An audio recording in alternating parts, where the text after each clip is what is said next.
तो दोस्तों, एक और नया दिन और मैं बलजीत परमार हाजिर हूँ एक नई कहानी, एक नया किस्सा लेकर। आज आपसे एक बहुत इंटरेस्टिंग मुद्दे की बात करेंगे जिसका क्राइम से बहुत लेना देना होता है। आज मैं पंजाब में एक न्यूज़पेपर की कटिंग पढ़ रहा था जिसमें पंजाब के एक आईपीएस ऑफिसर जो डीआईजी रैंक पे काम कर रहे हैं, उन्होंने अधिकारित तौर पे अपनी प्रॉपर्टी का ब्यौरा सरकार को दिया है। और इस साल नहीं, वो हर साल देते हैं कि मेरी इतनी प्रॉपर्टी है, ये मेरी ज़मीन है, इतने मेरे घर हैं, ये दिल्ली में प्लॉट है, ये मेरा बैंक बैलेंस है। और हर साल वो ईमानदारी से अपनी प्रॉपर्टी का ब्यौरा सरकार को देते हैं। सरकार ने सब अफसरों से ब्यौरा मांगा था, जिसमें से सब ने तो नहीं दिया, लेकिन जिन लोगों ने दिया उनके आंकड़े कुछ हैरान करने वाले हैं। अब इन आईपीएस ऑफिसर जिनकी मैं बात कर रहा हूँ, उन्होंने अपनी प्रॉपर्टी 112 करोड़ रुपए की बताई है। चौंक गए ना? एक आईपीएस ऑफिसर जो अभी डीआईजी रैंक तक पहुंचा है, उसकी इतनी प्रॉपर्टी कैसे हो सकती है? जी हाँ, है। और उसमें कोई हेरा फेरी नहीं है। इस ऑफिसर पे आज तक कभी कोई इल्ज़ाम नहीं लगा कि इसने किसी से पैसा मांगा हो, किसी से एक्सटॉर्शन की हो, किसी को नाजायज़ तंग किया हो। ऑन द अदर हैंड, इनका बहुत अच्छा रेपुटेशन है, बड़े प्यार से बात करते हैं। मेरी भी 3-4 बार बात हुई है। और कोई मुख्यमंत्री आ जाए, कोई होम मिनिस्टर आ जाए, कोई डीआईजी आ जाए, डीजी आ जाए, वो सब इनको प्यार करते हैं। इनके सबके साथ बहुत अच्छे रिश्ते हैं, क्योंकि ये सब हैंकी पैंकी नहीं। और ये प्रॉपर्टी इनके पिता ने भी नहीं कमाई थी, इनके दादाजी की प्रॉपर्टी, एंसेस्ट्रल प्रॉपर्टी, दादा और उनके आगे जो पिता थे, परदादा। अब ये अकेले हैं घर में मर्द, तो वो पूरी प्रॉपर्टी चलते चलते इनके नाम पे हो गई। और हर साल वो जो 2-4 करोड़ का इधर उधर मार्केट भाव में जो कोई फर्क आता होगा, वो उसको लेके वो हर साल अपनी एक स्टेटमेंट सरकार को देते हैं। अब दूसरी तरफ अगर हम देखें कि इस देश में कितने आईपीएस ऑफिसर हैं जो ईमानदारी से अपनी प्रॉपर्टी का ब्यौरा सरकार को देते हैं, या दूसरी तरफ ले लें हमारे एंटी करप्शन ब्यूरो, या इस किस्म की जो विजिलेंस ब्यूरो, जो ऐसे लोगों की प्रॉपर्टी पे, आमदन पे निगाह रखते हैं, उन लोगों ने आज तक कितने ऐसे अपने सहयोगी पकड़े हैं जिन्हों की प्रॉपर्टी 100 करोड़ के ऊपर की है? नहीं पहुंचते वहां तक। 3-4 पुराने ऑफिसर, पुराने डीजीपी मुंबई पंजाब के रिटायर हुए मिस्टर सुरेश अरोड़ा, उनकी 4 करोड़ की प्रॉपर्टी है। एक पुराने डीजी थे, एक सुमेध सैनी, उनकी भी कुछ 15-20 करोड़ की प्रॉपर्टी है, उन्होंने भी डिक्लेयर की हुई थी। तो दूसरी तरफ पॉलिटिशियंस आप देखिए, 5 साल पहले सुखबीर सिंह बादल ने जो एफिडेविट दिया था इलेक्शन कमीशन में इलेक्शन लड़ते समय, उसमें 108 करोड़ की प्रॉपर्टी बताई थी। और पिछली इलेक्शन जो लड़ी 1 साल पहले, उसमें उनकी प्रॉपर्टी 200 करोड़ के ऊपर हो गई। एक पॉलिटिशियन की जायदाद बढ़कर 5 साल में दुगनी हो जाती है। और ये जो ऑफिसर हैं, ईमानदार ऑफिसर, उनकी प्रॉपर्टी उतनी की उतनी रहती है, बल्कि कई लोगों की कम हो गई है। जिनकी पिछले साल 15 करोड़ थी, अभी 13-14 करोड़ रहेगी, क्योंकि प्रॉपर्टी के रेट्स गिर गए, कम हुए। खैर, अब दूसरी तरफ आपको लेके चलते हैं मुंबई में, जहाँ एक सब इंस्पेक्टर भर्ती हुआ। जब वो करते करते एनकाउंटर स्पेशलिस्ट बन जाता है चंद सालों में, तो 10-12 साल में उनकी प्रॉपर्टी 500 करोड़ की हो जाती। अब देखिए, उनके कोलीग जो पुलिस स्टेशन में काम करते हैं, 24 घंटे ड्यूटी रहती है, घर जाने का समय नहीं, खाने का समय नहीं, सारा दिन लोगों से बातचीत, इस क्राइम को देखो, सुपरविजन, बंदोबस्त ड्यूटी, वीआईपी का इंतज़ाम, कम्युनल टेंशन, हर किस्म की सरदर्दी उनके सर पे होती। सैकड़ों लोगों से रोज़ का वास्ता पड़ता है और उनके पास कई बार मैंने देखा है पुलिस स्टेशन में काम करते ऑफिसर्स, उनके पास अपने घर को अच्छी तरह चलाने के पैसे भी नहीं होते। बहुत से ऐसे मैंने सब इंस्पेक्टर देखे हैं जो जिनकी फाइनेंशियल दिक्कतें सारी उम्र रही हैं, क्योंकि उन्होंने सैलरी के अलावा कोई और पैसा नहीं कमाया। लेकिन जो पुलिस स्टेशन में बैठ के पैसे कमाते भी हैं, वो इतने नहीं होते कि 15 साल में 500 करोड़, 1000 करोड़, 5000 करोड़ हो जाए। अब सिर्फ एनकाउंटर स्पेशलिस्ट के बारे में ही ऐसा क्यों कहा जाता है कि ये एनकाउंटर स्पेशलिस्ट हो 5000 करोड़ का है, 2000 करोड़ का है, 1000 करोड़ का है? 500 करोड़ तो भी छोटा लगने लगा। और ऐसे ही कई आईपीएस ऑफिसर हैं, महाराष्ट्र में भी है, हर देश के हर सूबे में है, जिनकी बहुत से लोगों की प्रॉपर्टी 200-250 करोड़ से कम नहीं। अब ये बनाते कैसे हैं, ये किसी को समझ में नहीं आता। मैंने एक इसी किस्म के एनकाउंटर स्पेशलिस्ट को पूछा था कि भाई जरा ईमानदारी से बताइए, आप इतने पैसे कमा कैसे लेते हो? तो उसका कहना था कि ज़िंदगी में पहले 5 करोड़ कमाने मुश्किल होते हैं, और जिस दिन आपने पहले 5 करोड़ कमा लिए तो तब उस 5 के 50 और 50 के 500 कैसे बनते हैं वो पता नहीं चलता। उन्होंने मुझे, मैंने थोड़ा यंग ऑफिसर थे, मैंने उनकी मदद की थी किसी काम में बड़ी, बिना पैसे लिए हुए, मेरा एहसान था उनके ऊपर।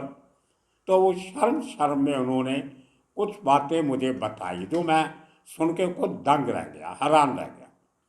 उनका कहना था कि पहला 5 करोड़ जो आता है वो मुंबई में बहुत छोटी रकम होती है, चिंदी होती है, चिंदी रक, जिसको हम रैग्स कहते हैं, फटे पुराने कपड़ों के टुकड़े, उनको चिंदी कहते हैं मुंबई की भाषा में।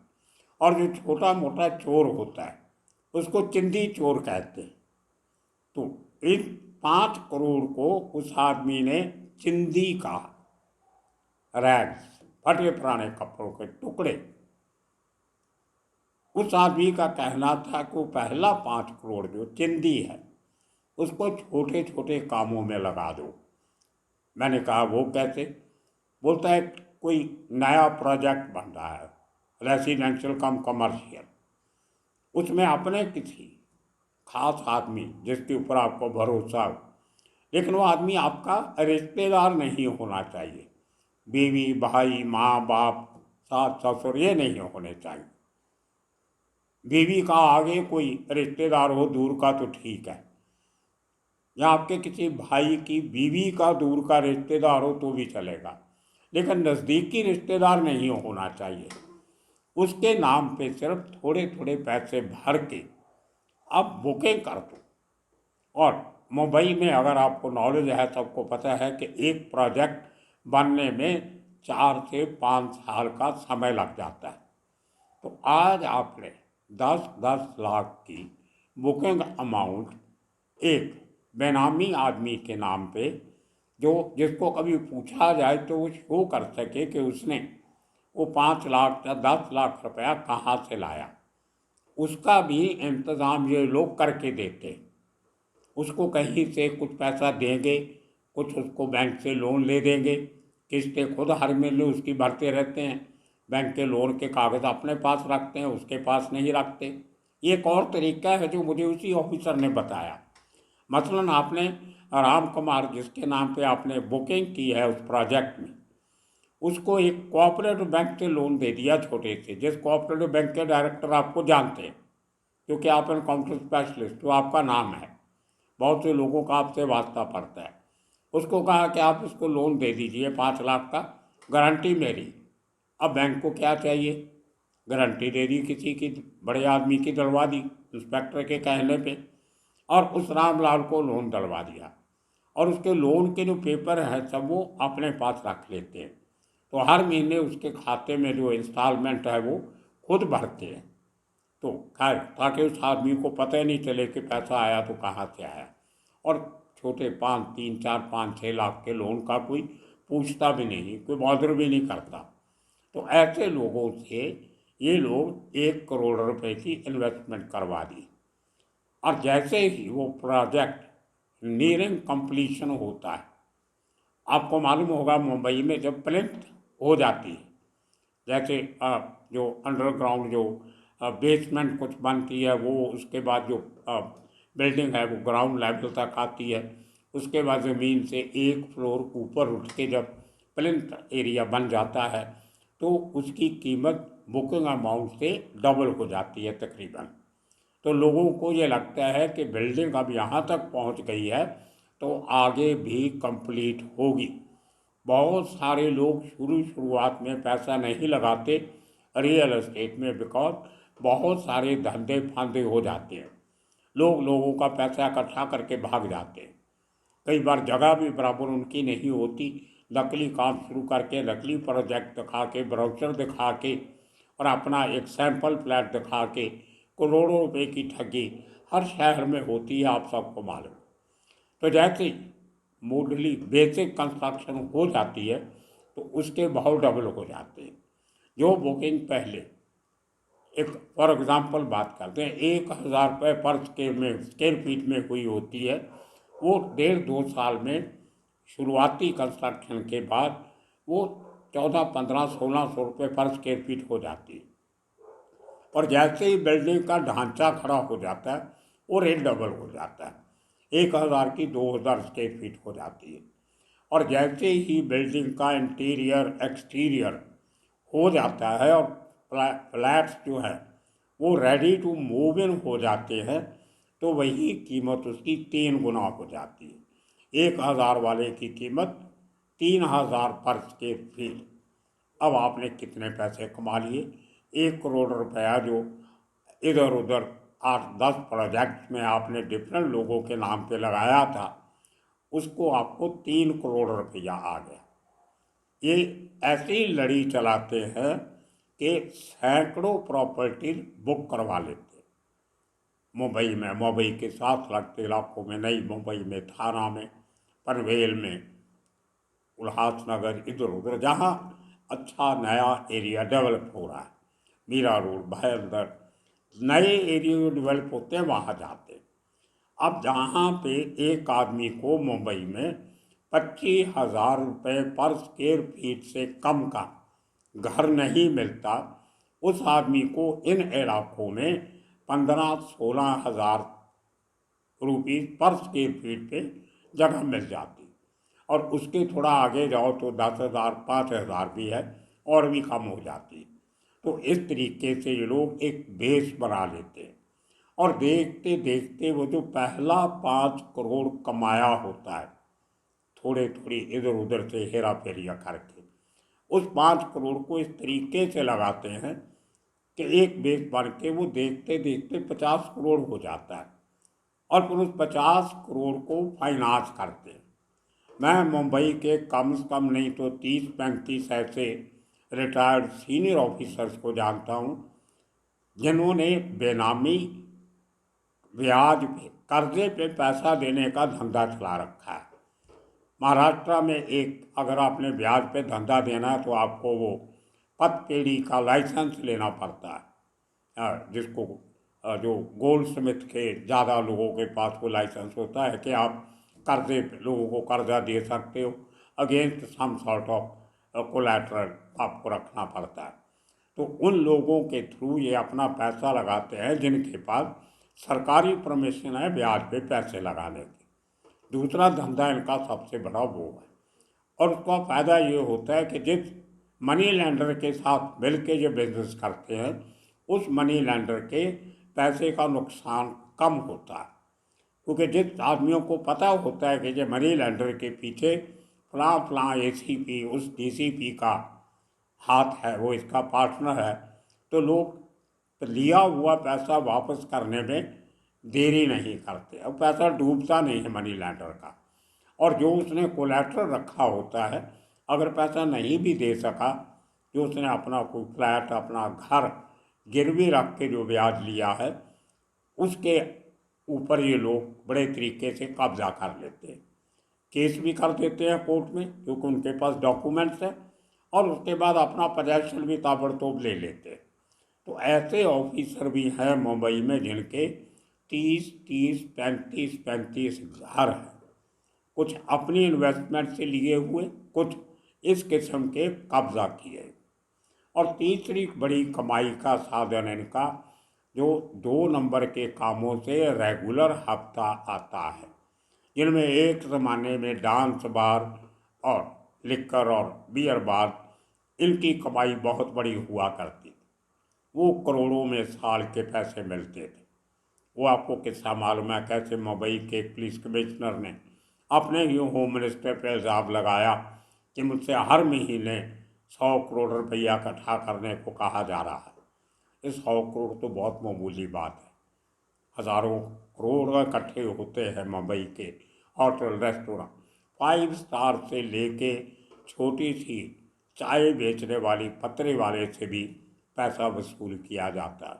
वो ये पैसा तो किसी तरीके से तकरीबन हर पुलिस वाले के पास थोड़ा थोड़ा पहुंचता है। लेकिन एनकाउंटर स्पेशलिस्टों की बात अलग है।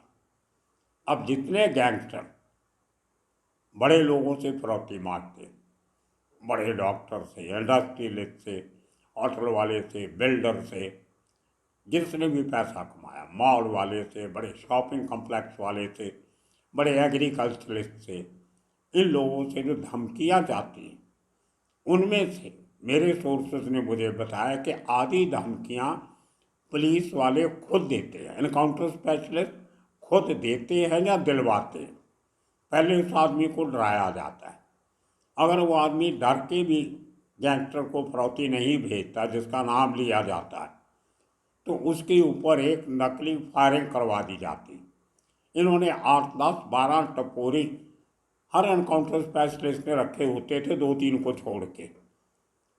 उनको देसी कट्टा देके भेज देते थे कि बेटा जा रात को वहाँ उसके घर के बाहर 5-7 राउंड फायर करके आ जाओ, मारना किसी को नहीं, कांच तोड़ के आ जाना, घर पे फायरिंग करके आ जाओ।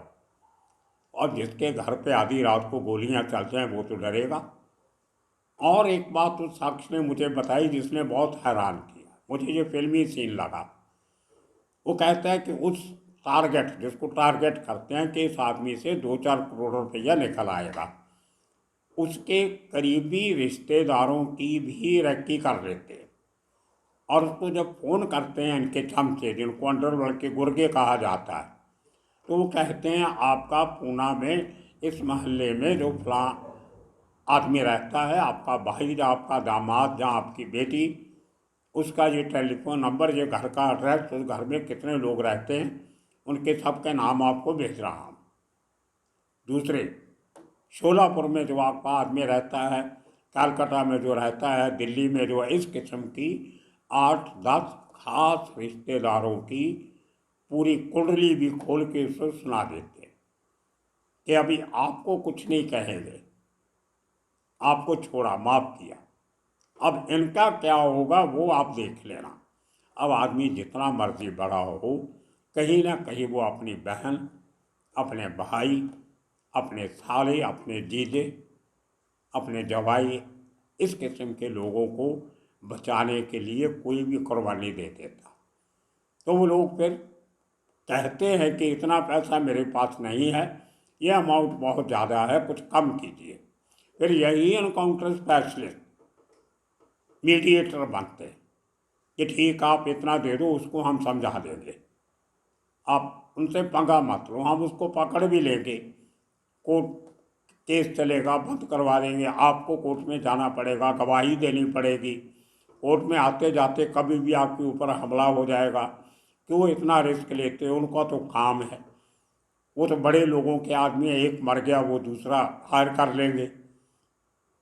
आप अपनी जान जोखिम में क्यों डाल रहे? तो चारों तरफ से उस आदमी के ऊपर प्रेशर डाला जाता है, और उस आदमी से जो पैसा मिलता है वो टपोरी लोगों को थोड़ा बहुत दे के बाकी सब इनकाउंटर स्पेशलिस्टों की जेब में चला जाता है। वो इनकाउंटर स्पेशलिस्ट भले दिल्ली के हों, मुंबई के हों, पूना के हों, थाना के हों, पंजाब के हों, उत्तर प्रदेश के हों या हरियाणा के, इनमें से 70-80% एनकाउंटर स्पेशलिस्टों का ये एक बड़ा ऑर्गेनाइज क्राइम बिजनेस है।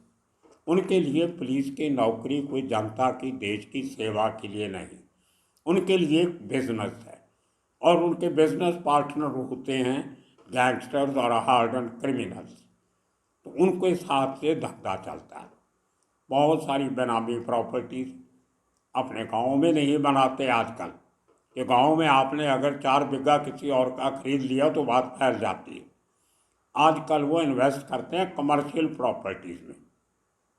मैं बहुत से ऐसे ऑफिसर को जानता हूँ जिन्होंने सारी उम्र नौकरी तो मुंबई में की, लेकिन उनकी सारी प्रॉपर्टी गुड़गांव में है, जो फरीदाबाद में, गाजियाबाद में है, या और बड़े शहरों में, बेंगलोर में है, गोवा में है।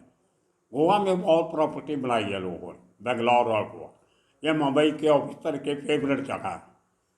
और महाराष्ट्र में मुंबई से दूर नागपुर जाके बनाएंगे, जहाँ जाने में 16 घंटे लग जाते हैं। तो इस तरीके से बड़ा कैमोफ्लेज करके ये अपना सिस्टम चलाते हैं। फिर इनके खर्चे, सैकड़े लोगों को हर महीने खर्चा दिया जाता है। इनके खबरी जो इनके लिए काम करते हैं, ग्राहक ढूंढ के लाते हैं। कई जो लोग इनके मर गए किसी चक्कर में, कोई गैंगस्टर मर गया, उसकी बीवी बच्चों का ख्याल भी ये रखते हैं। जिन लोगों की वजह से police officer, constable, head constable या इवन सब इंस्पेक्टर, इंस्पेक्टर, जो इनकी वजह से तकलीफ में आके केस बन जाते हैं, जेल चले जाते हैं, उनका पूरा खर्चा भी यही एनकाउंटर स्पेशलिस्ट करते हैं। और इनकी जो ऑफिशियल प्रॉपर्टी जो स्टेटमेंट देते हैं वो तब सामने आती है जब इलेक्शन लड़ते हैं। तो इलेक्शन लड़ने के बाद एक एनकाउंटर स्पेशलिस्ट ने अपनी 25-26 करोड़ की प्रॉपर्टी दिखाई, तो सब लोग हंस रहे थे कि ये तो इसने 5% भी नहीं दिखाई। बाकी का जिक्र क्यों नहीं किया? क्योंकि बाकी उसके अपने या उसके नीयरेस्ट फैमिली मेम्बर्स के नाम पे नहीं है, वो उन लोगों के नाम पे है जिनका हवाला मैंने आपको शुरू में दिया। कुछ दिन पहले, 3-4 दिन पहले, मैंने एक कुछ एनकाउंटर के ऊपर एक एपिसोड बनाया। इस किस्म के एक उस शख्स के बेटे का मुझे फ़ोन आया जिसके बाप का एनकाउंटर किया गया था। बहुत नोटोरियस क्रिमिनल था। वो बेटा मानता है कि मुझे कोई अफसोस नहीं कि मेरे बाप की का एनकाउंटर किया गया, उसने बहुत गुनाह किए थे। अगर उनको सज़ा भी होती तो पूरी उम्र जेल से नहीं निकलता था, वो उसके लिए और तकलीफ से होना था। मुझे कोई अफसोस नहीं है, लेकिन उसको एनकाउंटर के पहले जो 4 दिन उसको टॉर्चर किया गया जिंदा को, उस बात की मुझे तकलीफ है, मुझे और मेरी फैमिली को, मेरी माँ को। उस लड़के ने आज MBA किया हुआ है और एक मल्टीनेशनल कंपनी में काम कर रहा है। मैंने कहा टॉर्चर कैसे भैया? वो बोलता है कि मेरे बाप को अरेस्ट किया गया एनकाउंटर के 4 दिन पहले, और उसके बाद उसका जहाँ जहाँ पैसा पड़ा था वो सब इकट्ठा किया गया, जो तकरीबन 6 से 7 करोड़ था। जो कैश पड़ा था इधर उधर, प्रॉपर्टी तो बाद की बात है, वो भी 10-12 करोड़ की प्रॉपर्टी थी जिसके कागज़ ले लिए गए, कैश इकट्ठा किया गया। उससे फ़ोन करवा के आगे पुलिस की फोर्स जाती थी, इनके आदमी जाते थे। सब पैसा इकट्ठा करने के बाद 5वें दिन उसको गोली मार दी गई। और उसके साथ जो प्रॉपर्टी के पेपर लिए थे उनमें से उसका कहना है कि मेरे हिस्से में सिर्फ एक आई है, क्योंकि वो मेरे बाप के नाम पे थी, उसका मैं वारिस बना हूँ। जो उसने अपने साथियों के नाम पे जहाँ कुछ हेरा फेरी गड़बड़ की हुई थी, वो सब पुलिस वाले खा गए। तो अब देखिए, एक आदमी का एनकाउंटर करते समय भी 15 करोड़ रुपया कमा लिया। अब ये तरीके इन एनकाउंटर स्पेशलिस्ट के हैं। आप देखिए, कानून देखे नहीं देखे, एक ताकत होती है ऊपर जो सब देखती। इस किस्म के काम करने वाले इन एनकाउंटर स्पेशलिस्टों की आज हालत क्या है। आधे तो उनके जेलों में सड़ रहे हैं, कई उनमें से सुसाइड करके मर गए, कुछ की हालत मेंटल परेशानी में जी रहे हैं, किसी के बच्चे ने खुदकशी कर ली, किसी की बीवी ने खुदकशी कर ली, किसी का बच्चा ड्रग एडिक्ट हो गया, या किसी की औलाद कहीं सेटल ही नहीं, आज तक घूम रही है, या जो कुछ और हैं उनके ऊपर केसेस चल रहे हैं।